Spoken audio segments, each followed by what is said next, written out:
Hey! I've had a bit of a switch around and so now my background is a little bit different, but I think I really like it. So make sure to let me know whether you prefer this way or like the old way.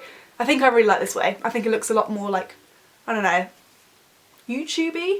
This video is going to be a back to school essentials and advice video, and I know that I'm really late on the bandwagon with these back to school videos, but it's me and I'm late every single time I do anything. And to be honest, you probably don't need all the things that I'm going to show you, but I've gone a bit overboard with the school supplies because I use a lot of them now anyway, for my work, for my YouTube stuff, and just, you know, for fun. I use all of the things that I'm going to show. So obviously you don't need to get all of these things for school, but this is just a few options that you might like to look into yourself. When I was at school, I used to get really excited about buying new school supplies. The most exciting thing to buy for me was a new pencil case. I always used to go to WH Smith because that's where all the coolest ones were, and pick out a new pencil case every single September before school started. So I have bought a new pencil case, and I actually haven't bought a new pencil case since I was in year 10. I've still got that old pencil case. Let me see if I can find it. So this was my pencil case when I was in year 10 and 11, and all through sixth form actually. And so I've had this for years and it's still got all my old pens and pencils in it from school. I literally haven't touched this. This one was from Paper Chase, and I doubt they do this design anymore. But yeah, this is a pencil case that I used when I was at school. But I have bought a new one. This one is clear and it's got little bikes all over it and a few butterflies and flowers. And it's see-through, which I really like. I like see-through things. I've got like a see-through umbrella and I love those see-through raincoats. So I think I've got a bit of a see-through fetish. That sounds really weird. I got this one from Sainsbury's, and actually all the school supplies are on offer at the moment because everyone's already gone back to school. See? I'm late, but I give you all the good deals. So that's my new pencil case, and obviously if you've got a new pencil case, you're going to need some pens to go inside. So I've got this pack of Sharpie pens, and to be honest, you might not need these as much at school, but I think Sharpie's a good thing to have, you know, in life. And if you want to make pretty notes and stuff, these are always a really good option. Or if you're revising and you've got like a big massive revision folder and you want to colour code things, these are so good. And then I've got some highlighters as well, because I know when I was doing like my GCSEs or my A-levels and I was doing loads of revision, I had to colour code everything and I had to make everything really neat and organised, otherwise I wouldn't really revise. Which is a bit weird. Let me know if you're like that as well, that you have to be organised when you revise. You should see my revision folders, they're like perfect. I'm really proud of it. Anyway, I used to highlight every title and every subtitle, and it just made it stand out and it made it easy to access if I needed to go back to it to revise from. So I think highlighters are a really good school essential. I've also got this huge packet of 50 felt tip pens, which obviously you might not want to take all of them to school unless you've got one of those giant backpacks, or if you're in year 7 and you've got loads of room in your backpack. I would suggest taking out a few of your favourites and putting them in your pencil case, again to colour code, or I don't know what you do at school, colouring. Sometimes we coloured in at school, yes, seriously. I've also got this little notebook which is magnetic, and it says lists on it, and it's got this really cute zigzag rainbow thing around the edge.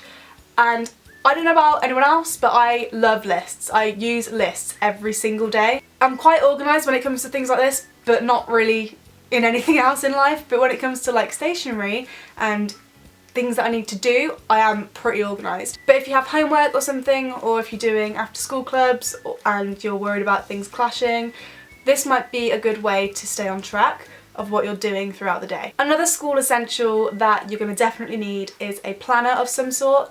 I know that when I was at school they used to give out planners every single year, and I'm pretty sure that all, if not most, schools do that. But if you want something a little bit prettier than a standard school planner, and you know, you want to make an impression on your classmates, you can get a different planner and use that one instead. I like this one because it's small. I don't like the big diaries that, you know, you have to lug around everywhere. I like the small ones that you can just whip out. And I know that iPhones all have like the reminder thing on them where you can set different reminders to different times. But I much prefer looking in the diary because it's all there and I can easily, you know, flip to the page. But, you know, to have to get your phone out, then go onto your reminders and then see everything, it's just a little bit longer, and I'm really lazy. So if it's in my hand, that's the option that I'm going to go for. This one is also from Sainsbury's and it matches my little pencil case because it's got the bikes on it as well. So I really do like this one, it's really cute. I also picked up this notebook, which is just a plain notebook. It hasn't got the dates or the lines in it or anything like that, like the diary. So I think this is a good idea to keep on you as well, in case you want to make any lists on the go and you haven't got your lists thing with you, or if you have any notes that you need to make at school but you don't want to carry around a huge like pucker pad. This is really good. And I really like the pink metallic cover on this.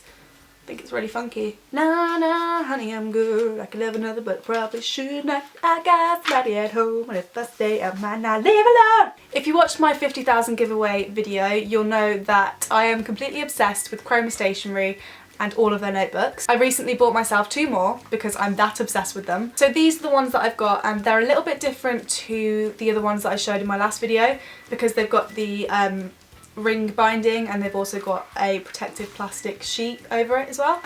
But I love these notebooks so much. You can put your own design on the front and on the back. You can put your name or your favourite quote. On this white one it says, "In the midst of hate, I found there was within me an invincible love," which is one of my favourite quotes ever. And then on the back it just says my name in silver. And this is just going to be my spare notebook for random notes that I'm going to make, or anything that comes to my mind, or ideas, or anything like that. And then I've also got this one, which is more of like an orangey brown colour, but I really like it because it reminds me of autumn so much. And this one says, "You have brains in your head, you have feet in your shoes, you can steer yourself any direction you choose." And that's by Dr. Seuss. And then on the back it just says travel plans, because this is going to be my travel plans notebook, funnily enough. So if I have a holiday coming up, or if I want to write down some travelling plans, all the details are going to go in this notebook. So I'm completely obsessed with these notebooks and I will definitely be getting more in the future. Okay, so now I'm going to go on to like the school advice and tips section of this video. I just want to put a disclaimer out there as well that my advice might not be the best advice. It might not be what, you know, professionals would give you, or, you know, teachers would give, or anything like that. This is just my experiences, what I've learned at school and how I dealt with certain situations. I was quite confident at school. I never really wanted to be a popular kid, or like I didn't aspire to like be friends with certain people or anything like that. I was really happy with my friendship group, and then I had quite a few different friends from other social groups, and I think in general the year group that I was in at school, they got on pretty well, which I kind of think is a bit rare sometimes. I was quite lucky in the fact that I had 3 older sisters who had all been to the same school before me, because I knew a lot of people in older year groups, so I would like say hi to them as I walked past, and a lot of the teachers knew me as well because I was Millie's sister. So if you've got a sibling, I'm sure you can relate to that. But it was just a nice feeling to know that I had, you know, friends in older year groups that would look out for me if I needed them to. I wasn't the best student at school. I was good academically, but I did go through a bit of a rebellious phase, and I was always late. Like, I don't think there was a single day in 6th form that I was on time, and I was always late all throughout school as well. My final attendance score for the whole year in 6th form was 55.5%, and that's really, really low. It's like just over halfway. That's so bad. I think year 9 was the peak of when I was, you know, in my rebellious phase. But I did break a few rules, like not wearing the right uniform and chewing gum and wearing nail varnish or too much makeup. And I did used to talk back a bit to teachers, not too much. I was never like rude. And I used to get loads of detentions for talking. I used to have them like once a week for talking. So my first topic that I'm going to talk about is your friends at school. Obviously going into a new school or going into a new year where you're put into a new form and you might not know everyone, friends is going to be the first thing that's on your mind. You're going to want to make new friends as quickly as possible. But I know from experience that the friends that you meet in the very beginning of the year, or when you start a new school, they kind of aren't the ones that stick around. Your real friends will kind of come a bit later, and then they will stay with you. So don't worry too much about making new friends really quickly and kind of like flustering yourself all about it, because your friends will come to you naturally, like a magnet. Obviously as well, it's really common at school to fall out with your friends. I can't even count the amount of fallouts that I had with my friends. But just remember that a fallout isn't the end of the world, and you'll probably be friends again by tomorrow. And try and put it into context, like, is it really a big deal? Normally at school it isn't. But if you don't think that one of your friends is a true friend and they don't have your best interests at heart, or you don't feel comfortable around them, or for whatever reason you just don't think that friendship is real, then it's okay to remove yourself from that friendship and, you know, find real friends within your year group. So it's okay to cut someone out of your life if you don't think that they are beneficial to it. That is a good quote. That's a Rosie original. Another really important thing is to look out for each other if you're in a group of friends. If one of you is getting bullied, or if one of you is struggling with something, the rest of the group should come together to help them, because that's going to make them feel a lot more comfortable, and it's going to make them more confident, and it's going to help them out a lot. Just always stick together and make sure that you've got each other's back, and make sure other people know that, so that they don't mess with you. And also remember that everybody is in the exact same boat as you when you start the new year or start a new school. Everyone's thinking the same thing. So try not to worry, and I know that's really easy for me to say, but honestly, in a week or two, or even a couple of days, you'll just be like, nah, it's easy. I've got loads of friends, everyone's in the same boat, why was I even worrying? And you'll be fine. So the next topic is teachers. I have to admit, I did have a few problems with the teachers at my school. I'm the kind of person that if someone doesn't give me like human respect for a ridiculous reason. So these certain teachers would snap at me a lot, or they would, you know, give me shit basically, and I hated that. So I always used to stick up for myself. I never was rude or, you know, disrespectful, but I made sure that they knew that I wasn't happy with the way that they were treating me. I think a lot of teachers take the piss when it comes to students. So if for whatever reason a teacher was being rude to me and I hadn't done anything wrong, or if they were making my life a bit of misery every lesson, then I would let them know.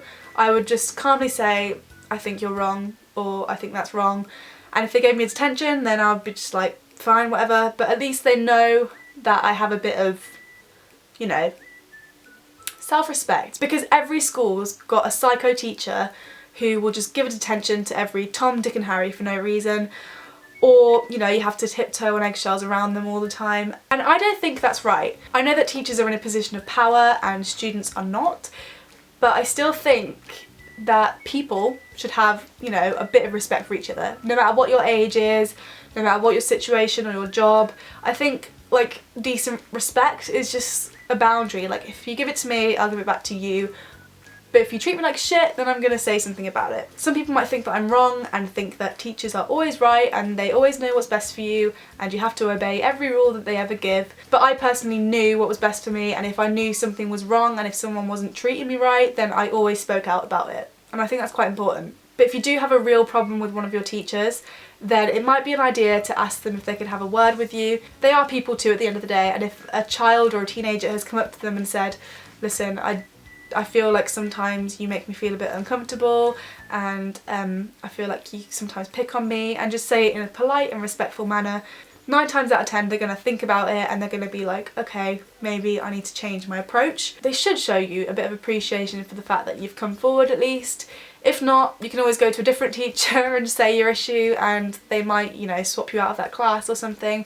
But there's always a way around it, so don't suffer in silence and just take it. So that leads on to my next topic, which is bullies. And the main piece of advice I can think of for dealing with bullies, and I'm sure everyone else would give you the same advice, is to tell someone. It's so important to let someone know what you're going through, because they really can help. So either tell your parents or the school counsellor or a teacher that you trust, or even just your friends, anyone that, you know, might be able to help you in that situation. It's always worth telling someone. Another piece of advice that I would give that a lot of people might not agree with, but it's what I would do if I was in this situation, is to definitely stand up for yourself. I know that when I was at school, bullies would kind of test the water with certain people, and people handled it in different ways. But when they tested people that talked back to them or stood up for themselves, 9 times out of 10 they didn't try and bully that person again. Bullies prey on the weak, so even if you show a tiny bit of strength, they will probably back off. So if you've got a little Jimmy in the corner here who always does his work and is always quiet, and he's just in the corner, not really talking to anyone, and, you know, he's kind of like the weak link of the class, the bullies are going to go directly to him and he's going to be their #1 victim. Whereas if you've got Timmy in the corner here, he might be exactly the same as Jimmy. He might be quiet, he might be into his work, but if they throw him an insult, and Timmy fires one back, and you know, the class might be like, oh, Timmy got him, that bully, oh, Timmy, you go Timmy, then they're not going to talk to Timmy again, they're going to go for Jimmy. So I know a lot of people might not agree with that advice necessarily, but that is what I would do in that situation, and I have seen that happen so many times. Another tip for bullies is to stick with your friends and make sure that you all look out for each other. If a group of you, rather than just one of you on your own, stands up to a group of bullies, then you've got a better chance of them leaving you the hell alone. My final piece of advice is just to do what you know is the best that you can do. Do what you are capable of and push yourself, but don't ever pressure yourself too much, because that's when stress comes in, and trust me, you do not need that when you are a teenager. If you're struggling in certain subjects and you think you need extra help, then ask for it. There's always going to be someone to help you with that. If you don't understand something in class, then always ask about it. 9 times out of 10, someone else in the classroom is thinking the exact same thing. And try not to stress too much if you feel like things are getting on top of you at school, or if you're not meeting deadlines, or if you've missed some homework or something. Just accept it, move on, and try harder next time, because it's not worth thinking about if it's already been happened and there's nothing you can do about it. Another idea might be to join a after-school club or activity or a sports team or something, because there are some things available at school that you might not learn in your lessons. So for example, if you joined the football team, you might become the next David Beckham, and that might be your chosen career and the thing that you know that you want to do, but you would never have known that unless you'd have picked up football at school. Also find out what your best way to learn is. At school I like to do things that were very practical, I like to get my hands dirty, and I learn really well that way, whereas if it was just a teacher talking at me from a book, I just zoned out straight away. So I really hope you like this video, and if you have any tips for anyone else that you think might be helpful, make sure to leave them in the comments below. I also want to do a Q&A questions video very soon, so if you have any questions at all for me, make sure to leave them in the comments below or on Twitter or Instagram, and I'll try and answer as many as I can in a future video. Thank you so much for watching, and I will see you in my next video. Bye!